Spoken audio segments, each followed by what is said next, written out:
네, 오늘 우리에게 주신 하나님의 말씀은 이게 자꾸 울리는 것 같아요. 출애굽기 34장 27절부터 35절까지의 말씀입니다. 저와 여러분이 한 절씩 함께 교독하도록 하겠습니다. 27절부터 교독합니다. 주님께서 모세에게 말씀하셨다. 너는 이 말을 기록하여라. 내가 이 말을 기초로 해서 너와 이스라엘과 언약을 세웠기 때문이다. 모세는 거기서 주님과 함께 밤낮 40일을 지내면서 먹지 않고 물도 마시지 않고 언약의 말씀 곧 십계명을 판에 기록하였다. 모세가 두 증거판을 손에 들고 시내산에서 내려왔다. 그가 산에서 내려올 때 그의 얼굴에서는 빛이 났다. 주님과 함께 말씀을 나누었으므로 얼굴에서 그렇게 빛이 났으나 모세 자신은 전혀 알지 못하였다. 아론과 이스라엘의 모든 자손이 모세를 보니 모세 얼굴에 살결이 빛나고 있었다. 그래서 그들은 그에게로 가까이 가기를 두려워하였으나 모세가 그들을 부르자 아론과 회중의 지도자들이 모두 그에게로 가까이 갔다. 모세가 먼저 그들에게 말을 거니 그때야 모든 이스라엘 자손이 그에게로 가까이 갔다. 모세는 주님께서 시내산에서 자기에게 말씀하신 모든 것을 그들에게 명하였다. 모세는 그들에게 하던 말을 다 마치자 자기의 얼굴을 수건으로 가렸다. 그러나 모세는 주님 앞으로 들어가서 주님과 함께 말할 때에는 수건을 벗고 나올 때까지는 쓰지 않았다. 나와서 주님께서 명하신 것을 이스라엘 자손에게 전할 때에는 이스라엘 자손이 자기의 얼굴에서 빛이 나는 것을 보게 되므로 모세는 주님과 함께 이야기하러 들어갈 때까지는 다시 자기의 얼굴을 수건으로 가렸다. 아멘. 여러분, 하나님의 백성들은 하나님께 처음 부름 받을 때부터 우리를 구원하신 하나님만 의지하도록 부름 받은 사람들이 바로 하나님의 자녀들입니다. 이게 바로 우리 그리스도인들의 마땅히 살아가야 하는 모습입니다. 그래서 하나님은 당신을 전심으로 의지하는 이 성도들의 마음 안에서 먼저 영광을 받으시고 하나님께 영광을 돌리는 우리의 삶을 통해 하나님은 또 영광을 받으시는 것입니다. 그런데 우리가 하나님, 그리스도인으로서 하나님만 의지하며 살아가야 한다는 것을 잘 알고 있지만 그러나 이게 정말 어려운 것 같습니다. 솔직히 우리도 우리 스스로를 들여다보면 어떤 때는 믿음이 진짜 있는 것 같기도 하고 또 어떤 때는 그렇지 않은 것 같기도 합니다. 이런 우리의 모습 때문에 우리의 삶을 통해 하나님께 영광을 드린다는 말이 참 어려운 것 같습니다. 참 어렵게 느껴집니다. 저뿐만 아니라 우리 모두에게 다 동일한 경험이 있을 것 같은데요. 이제 오래전에 제가 아이들이 학교에 가고 나면 집에 이제 혼자 있으면서 말씀을 묵상하거나 혼자 찬양을 듣다 보면 갑자기 하나님께서 제게 주시는 진한 감동의 시간들이 있습니다. 하나님과의 친밀한 교제를 할 때가 있는데 그러면 집에서 혼자 하는 부흥회를 하게 됩니다. 성령님께서 그 시간 정말 큰 은혜와 함께 진한 깨달음을 주셔서 그 자리에 무릎 꿇고 기도하거나 찬양을 드리면서 하나님께 내 자신을 올려드렸던 이런 경험들이 아마 우리 모두에게 다 있을 것이라 생각됩니다. 늘 혼자 하는 그 부흥회를 할 때마다 느끼는 것이 몇 가지 있는데요. 그 가운데 가장 큰 것은 내가 얼마나 하나님 앞에서 형편없는 사람인가, 얼마나 엉터리인가. 겉으로 드러나지는 않지만 솔직히 자기 자신은 압니다.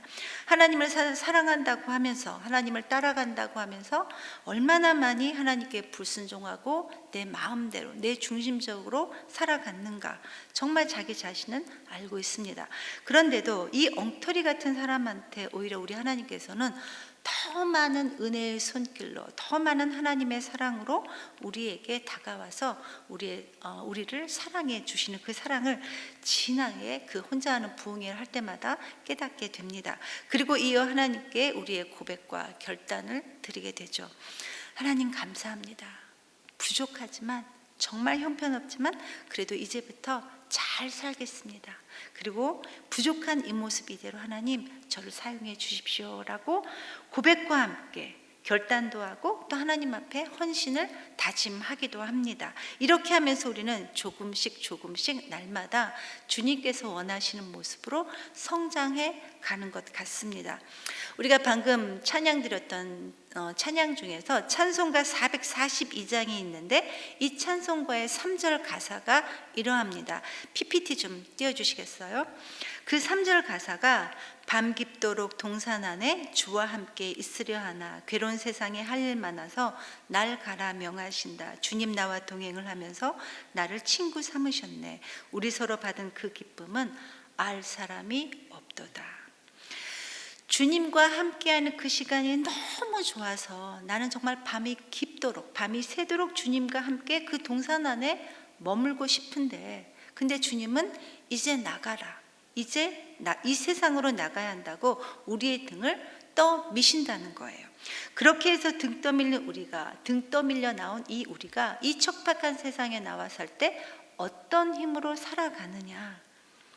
우리 혼자 힘으로 결코 살아갈 수 없는 이 세상을 하나님과 나만 만났던 그 동산 안에서의 기쁨, 즉 하나님과 나만 아는 이 교제의 기쁨을 아는 사람만이 그 힘으로 이 세상을, 이 척박한 세상을 승리하면서 살아가게 될 것이고, 또 주님과 나만 가지고 있는 그 비밀만이 우리로 하여금 우리의 삶에 의미를 갖게 하고 깨닫게 하고, 그 비밀만이 우리로 하여금 하나님께 영광을 돌리는 삶을 살아갈 수 있게 해준다는 것입니다.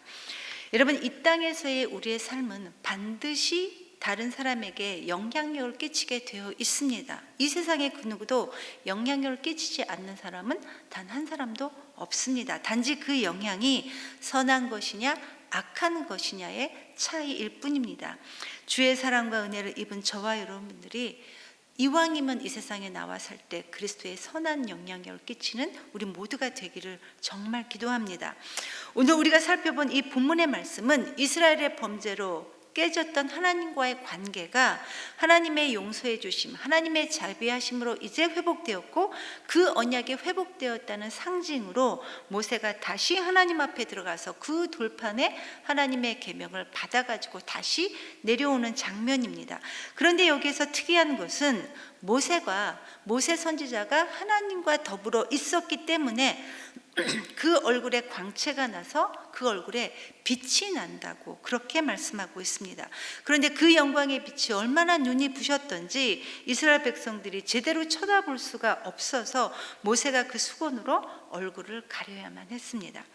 여러분, 오늘 이 본문의 말씀을 우리가 조금 더 바르게 이해하려면 이 34장의 역사적인 배경이 되는 이 32장부터 제대로 알아야 됩니다. 즉 32장부터 이스라엘 백성들이 이 금송아지 사건으로 하나님 앞에 범죄했던 이 사건 속에서 오늘 본문의 말씀을 우리가 이해해야 되는데, 이스라엘 백성들이 범했던 이 금송아지 사건 중에서 가장 중요한 이 핵심 내용은, 이 백성들이 출애굽하면서 그렇게 많이 하나님의 살아계심을 경험했음에도 불구하고 여전히 이스라엘 백성들은 하나님 앞에서 목이 곧은 백성들이었다라는 사실입니다.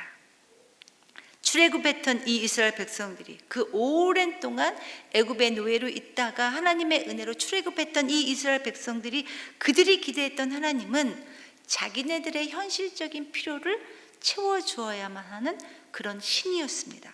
그래서 이스라엘 백성들은 그 신을 경배하고 자기네들의 필요를 요구하면, 그러면 그들의 하나님은 그 요구를 들어주는 식의 세상적인 필요를 채워주는 신이어야 했고, 그때마다 자신들이 필요한 때 움직여야 되는 그런 신이어야만 했던 것입니다. 그런데 이러한 그들의 하나님에 대한 생각이 모세가 시내 산에 그 계명을 받기 위해 올라가서 오랫동안 내려오지 않자 급기야 그들은 불안해져서 하나님을 눈에 보이는 하나님으로, 즉 금송아지로 바꿔버리고 대처시켜버리고 말았던 것입니다. 여러분, 이런 그들의 하나님에 대한 생각은 2000년 전 예수님 때에도 그대로 똑같이 있었습니다. 로마의 핍박 아래 있었던 이 이스라엘 백성들은 이 로마를 무너뜨리고 자기네들을 해방시켜줄 메시아를 기다렸습니다. 그래서 십자가에 달려 힘없이 죽는 예수님 대신에 로마로부터 자기네들을 해방시켜줄 힘있는 메시아를 기다렸기에 결국 그들은 예수님을 십자가에 못 박아라, 십자가에 못 박아라 외칠 수 있었던 겁니다. 여러분, 우리 인간은 죄인이고 본질상 진노의 자녀이기 때문에 늘 하나님을 우리가 믿는다고 하면서 우리는 늘 우리의 필요가 먼저 채워져야 된다라고 생각하는 사람들이 바로 우리 모두입니다. 그래서 지금도 또 2000년 전 때에도, 그리고 오늘 본문의 출애굽기 시절에도 우리는 늘 우리의 필요가 먼저인 하나님 앞에서 목이 곧은 백성들이라는 것입니다.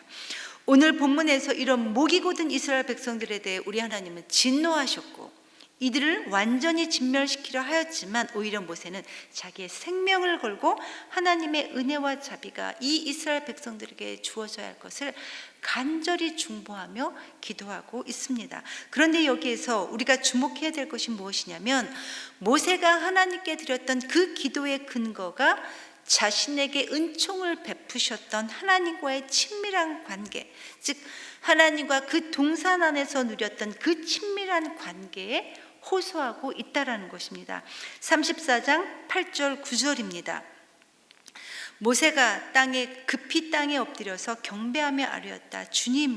주님께서 저에게 은총을 베푸신 것이 사실이면 주님께서는 우리와 함께 제발 가주십시오. 이 백성이 고집이 센 것은 사실이지만 주님께서 우리의 악과 우리 죄를 용서해 주시고 우리를 주님의 소유로, 하나님의 소유로 삼아 주십시오 라고 이렇게 기도했습니다. 즉 모세가 하나님께 간구하기를 자신에게 베풀어 주셨던 그 은총, 그 은혜를 이 목이 곧은 백성들을 용서해 주실 것과 아주 밀접하게 연결시키면서 그들을 용서해 달라고 간구하고 있다는 것입니다. 그리고 결국 하나님께서는 이 모세의 간구로 다시 언약을 세워주셨다고 말씀하셨는데, 그런데 이번 언약은 단지 그 깨진 언약을 회복하겠다라는 이런 차원만은 아니었습니다. 비록 첫 번째 돌판과 두 번째 돌판에 기록된 그 내용들은 다 똑같았지만, 동일했지만, 그러나 그 영광스러움은 여러분 전혀 달랐습니다. 다시 세워졌던 이 언약에서는 처음 때 볼 수 없었던 영광스러운 빛이 있었고, 그리고 그것을 받아가지고 내려온 모세의 얼굴에는 광채가 났습니다. 그런데 여러분, 모세 얼굴에 빛이 났던 이유가, 광채가 났던 이유가 단지 모세가 하나님과 더불어 대면하여 말했기 때문만은 아니었습니다. 만약에 그것이 이유였다면 첫 번째 때도 모세 얼굴에 광채가 나야 했었는데 첫 번째 때는 모세 얼굴에 광채가 나지 않았습니다. 그래서 이 두 번째 언약에서는 하나님과 대면했던 이 모세 얼굴에 빛이 나게 함으로써, 광채가 나게 함으로써 이스라엘 백성들로 하여금 그들이 섬기는 하나님은 과연 어떤 하나님이신지를, 또 그 하나님은 자기네들에게 어떤 삶을 요구하시는지를 구체적으로 하나님께서 보여주시고 있다라는 것입니다.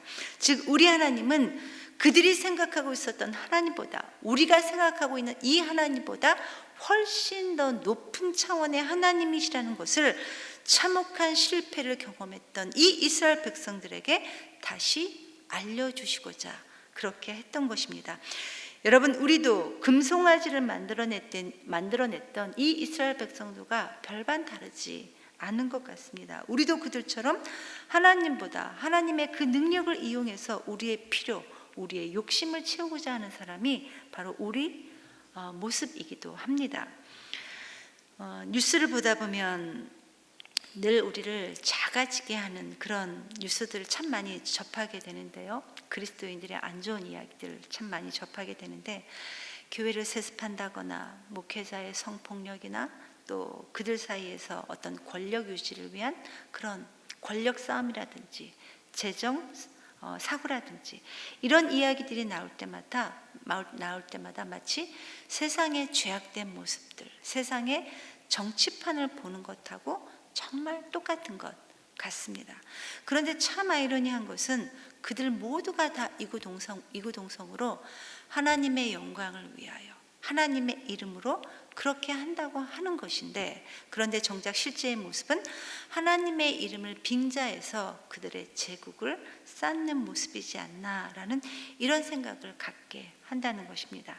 그리고 엄밀히 말하면 우리도 거기에서 자유롭지 못합니다. 규모만 작을 뿐이지 우리도 역시 가정에서, 우리 직장에서 하나님의 이름으로 살아가지만 우리의 필요, 우리의 욕심, 우리의 아성을 쌓기는 그들과 별반 차이가 없는 것 같습니다. 오늘 본문에 이 모세 얼굴에 있었던 그 하나님의 영광의 빛이 얼마나 눈이 부셨든지 백성들이 쳐다볼 수가 없어서 모세가 수건으로 그 얼굴을 가렸다고 했는데, 이 본문에 대한 해석을 고린도후서 3장에서 사도 바울은 이렇게 말하고 있습니다. 고린도후서 3장 7절부터 9절입니다. 여러분, 이 말씀은 개역개정이 조금 더 그 이미지 전달이 명확한 것 같아 개역개정으로 준비했습니다. 돌에 써서 새긴 죽게 하는 율법 조문의 직분도 영광이 있어 이스라엘 자손들은 모세 얼굴에 없어질 영광 때문에도 그 얼굴을 주목하지 못하였거든. 하물며 영의 직분은 더욱 영광이 있지 아니하겠느냐. 정죄의 직분도 영광이 있은즉 의의 직분은 영광이 더욱 넘치리라. 여러분, 바울은 여기에서 돌판에 새겨졌던 그 구약의 율법을 가리켜서 죽게 하는 율법의 조문이다라고 이렇게 표현하고 있습니다. 여러분, 이게 무슨 말입니까? 구약 율법을 가리켜서 죽게 하는 율법의 조문이다. 여러분, 하나님께서 주신 그 율법이 누구든지 깨어있는 양심으로 보면, 그 구약의 율법을 보면 도저히 자기 스스로는 지킬 수 없다는 것을 겸손한 사람이라면 깨달을 수 있다라는 것입니다. 그러면 결국 그것을 못 지키는 사람들에게 주어지는 것은 결국 하나님의 심판밖에 없다라는 것인데, 그 하나님의 심판을 깨닫고 믿는 사람, 즉 하나님의 심판이 있다는 것을 믿는 사람들만이 간절하게 하나님의 구원의 은혜를 바라보며 소원하게 될 수 있다라는 것입니다. 그래서 결국 하나님의 심판이 있다는 것을 깨닫게 하는 그 율법을 가리켜서 죽게 하는 율법의 조문이다, 이렇게 말했던 겁니다. 그래서 다시 세워졌던 이 두 번째 언약의 기능은 결국 하나님의 백성답게 살아가라는 갈라디아서에서 말하는 우리를 그리스도께로 인도하는 몽학선생, 바로 이 기능을 한다라는 것입니다. 율법으로는 도저히 우리가 구원받을 수 없기 때문에 예수 그리스도의 보혈로 그 은혜로 구원함을 얻는 그리스도께로 인도하는 몽학선생, 이 기능이 바로 죽게 하는 율법의 조문이라는 것입니다.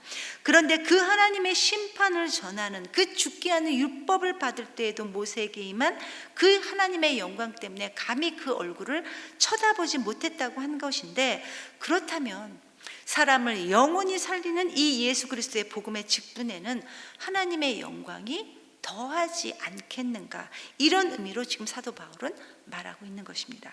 그러면서 11절에 이렇게 말하고 있습니다. 없어질 것도 영광으로 말미암았은즉 길이 있을 것은 더욱 영광 가운데 있느니라. 즉 하나님께서는 모세에게 율법을 주셨기 때문에 영광이 되었지만 더 큰 그 예수 그리스도의 복음의 그 영광에는, 그 영광 앞에서는 그것은 더 이상 영광이 아니다 라는 것입니다. 그리고 율법을 전하는 선지자의 직분도 이미 예수 그리스도로 인해 없어졌다.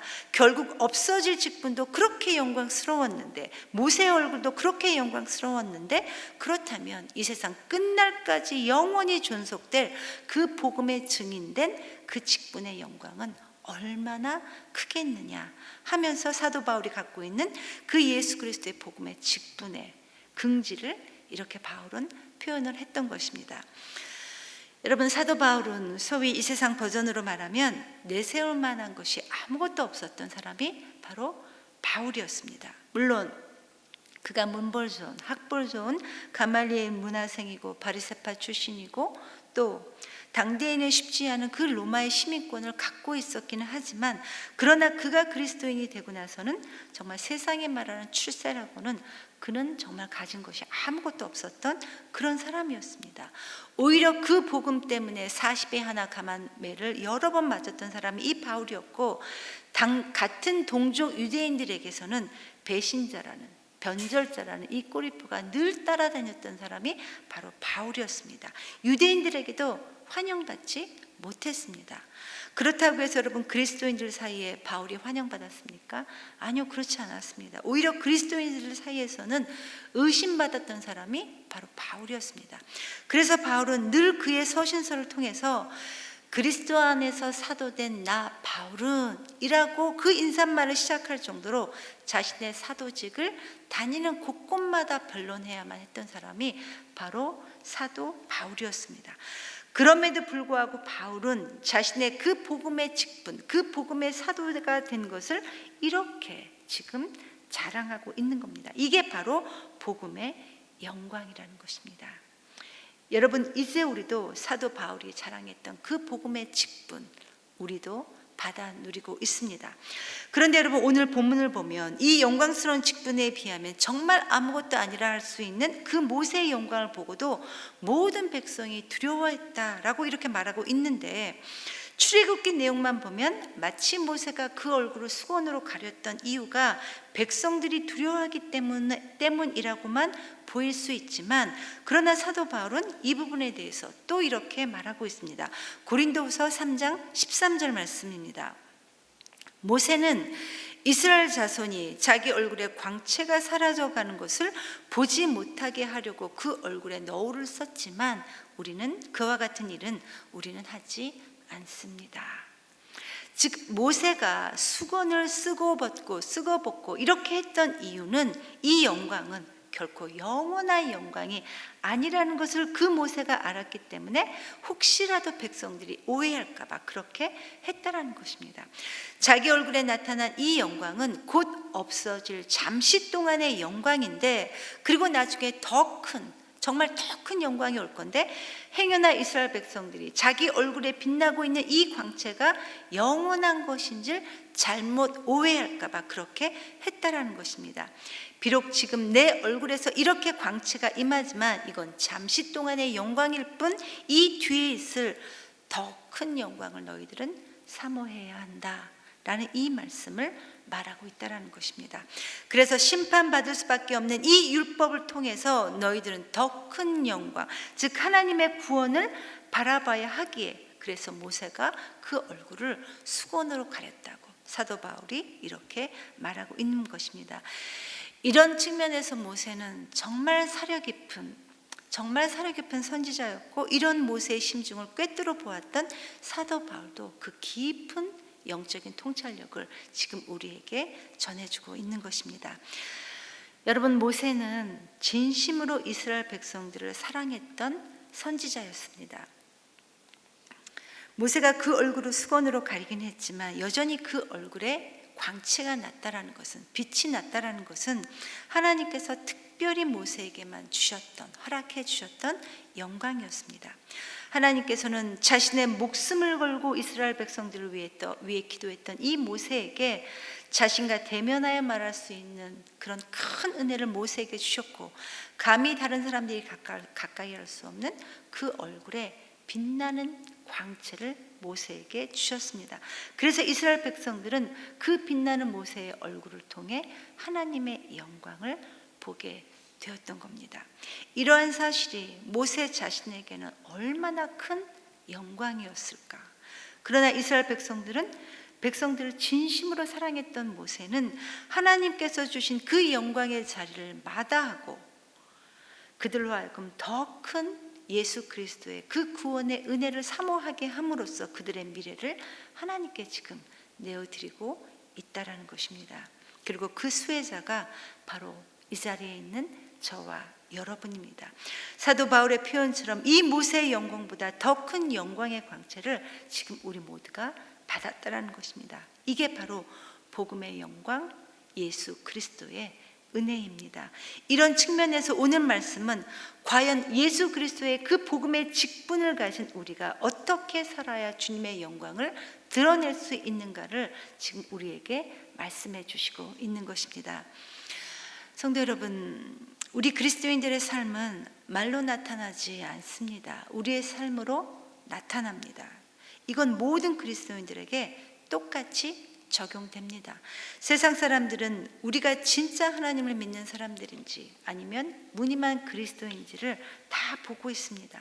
오늘 하나님의 영광이 이 모세에게 머물렀었던 것처럼 하나님의 말씀대로 사는 우리의 삶을 통해 우리의 얼굴에도 하나님의 광채, 하나님의 빛이 나타났으면 정말 좋겠습니다. 흔히 우리가 남을 폄하하거나 남을 이제 좀 비아냥거릴 때 사용하는 말 중에 이런 말이 있습니다. 생긴 대로 놀고 있네. 정말 어떻게 들으면 그냥 웃어 넘길 수도 있지만 그러나 굉장히 수치감을 주는 그런 쓰지 말아야 하는 말인 것 같습니다. 그런데 여러분 가만히 생각해 보면 진짜 이 말이 맞을까요? 우리 사람들은 정말 생긴 대로 논다는 것이 맞을까요? 아니요, 그렇지 않습니다. 여러분, 사람은 생긴 대로 노는 것이 아니라 노는 대로 그 얼굴이 생기게 되어 있습니다. 그래서 40세 이전에는 그 부모님께서 주신 얼굴로 살아가지만 40 이후의 얼굴에는 자기가 책임을 져야 한다는 말이 있습니다. 성도 여러분, 자신의 목숨을 걸고 이스라엘 백성들을 사랑했던 이 모세 선지자는 자기에게만 주신 그 영광의 광채로 이스라엘 백성들을 쥐락펴락, 이스라엘 백성들을 좌지우지하지 않았습니다. 하나님께서 자기에게만 주신 그 영광을 위해서 자신의 아성을 쌓지 않았다라는 것입니다. 오히려 그들의 되어질 미래를 믿음으로 바라보았던 사람이 바로 모세 선지자였습니다. 그래서 자기의 그 광채 나는 얼굴을 스스로 수건으로 가림으로써 사랑하는 이스라엘 백성들로 하여금 더 큰 하나님의 영광, 더 큰 예수 그리스도의 은혜를 바라보며 그 구원의 은혜를 사모하게 했던 것입니다. 그리고 그 혜택을 받은 사람들이 바로 이 자리에 앉아있는 저와 여러분입니다. 이제는 우리가 그 예수 그리스도의 복음의 직분을 갖게 된 것입니다. 성도 여러분, 세상은 성경을 보고 하나님을 바라보지 않습니다. 세상 사람은 우리의 삶의 모습을 보고 살아계신 하나님의 모습을 본다는 것을 저와 여러분이 잊지 않았으면 좋겠습니다. 여전히 부족하지만 하나님의 말씀대로 살고자 노력할 때 세상은 우리를 통해 하나님을 볼 것이고, 이러한 삶을 우리가 살 때 하나님의 영광의 광채는 우리의 얼굴을 계속해서 비추어 주실 것입니다. 저와 여러분, 우리 모두가 예수 그리스도의 광채가 드러나는 이러한 삶을 살게 되기를 간절히 기도합니다. 이 시간 말씀을 기억하면서 하나님께 함께 기도하는 시간을 갖기를 원합니다. 이 시간에는 제일 먼저 우리 자신을 하나님께 올려드리며 기도하겠습니다. 하나님께서 은혜로 우리를 불러주셨는데 우리가 하나님의 말씀대로 살아가지 못했음을 주님이 용서해 주시옵소서. 늘 주님이 기뻐하시는 모습으로 살기를 소망하지만 여전히 내 마음대로 살아온 우리를 용서해 주시고 하나님의 구원의 은혜를 기억함으로 하나님과 친밀한 그 교제의 기쁨으로 우리 삶에서 하나님이 드러나는 의의 직분자로서의 삶을 살아갈 수 있도록 하나님 도와주시옵소서. 그래서 세상이 우리를 보며 하나님의 영광을 볼 수 있도록, 우리의 삶을 통해 주님의 영광의 강치가 드러날 수 있도록 하나님 우리를 인도하여 주시옵소서라고 이 시간 우리 자신을 위해 하나님께 기도하는 시간을 갖겠습니다. 기도합니다.